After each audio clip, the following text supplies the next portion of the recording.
Semi carpus anacardium marking nut എന്ന് പറയും. Active principle semecarpol ബിലവനോൾ.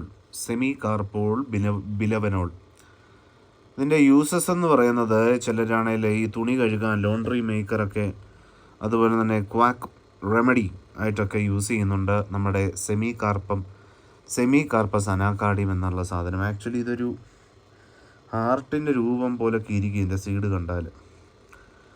Quack remedy ഇതൊക്കെ use ചെയ്യുന്നത്. ക്ലിനിക്കൽ ഫീച്ചേഴ്സ് എന്ന് പറഞ്ഞാൽ ഇത് ലോക്കൽ ഇറിറ്റേഷൻ ഉണ്ടാവും, painful blister formation associated with പിന്നെ ഫീവറോ പനിയോ ചൂടോ, അതുപോലെ തന്നെ പെയിൻഫുൾ മിക്ചറീഷൻ വിത്ത് ബ്രൗൺ കളർ യൂറിന് ഒരു കാപ്പിപ്പൊടിയുടെ കളർ അല്ലെ ബ്രൗൺ കളർ യൂറിനാണ് ഉണ്ടാകുന്നത്. ഫേറ്റൽ ഡോസ് അത് ഇമ്പോർട്ടൻ്റ് ആണ്.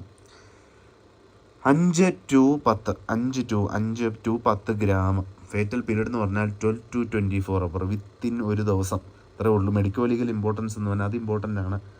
ആർട്ടിഫിഷ്യൽ ബ്രൂസ് മാലിഗ്നറിങ്ങിന് വേണ്ടി, എന്തെങ്കിലും കള്ളത്തരത്തിന് വേണ്ടി ഇതുപോലെ ബ്രൂസിങ് ചതവുണ്ടാക്കാൻ ഒക്കെ അബോർട്ടിസിഫെൻ്റായിട്ട് യൂസ് ചെയ്യുന്നുണ്ട്.